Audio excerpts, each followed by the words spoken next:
আমায় ডাকছেন? হ্যাঁ সখিনা, তোমাকে ডেকেছি। কি হয়েছে আফা? আমার বাথরুমটাই জানি কি হয়েছে, দেখো তো। এই তুমি আটকে গেছে, এটা এখন কিভাবে পরিষ্কার করি? দেখো তো কিছু করা যায় কিনা। তাই নাকি আফা? দেখি তো তাইলে। দেখো দেখো, দেখি তো কি অবস্থা।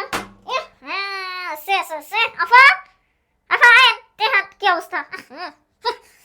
কি হয়েছে সখিনা? ওটা আমার দ্বারা সম্ভব না আফা, বুঝছেন? এটা আমি পারবো না আফা, এটা আপনিও পারবেন না, কেউই পারবো না, বুঝছেন আফা? একটা ভালো বুদ্ধি দিই আমি। আমার যে বুদ্ধি, সখিনা মাতার বুদ্ধি। কমু কমু কি উপায়?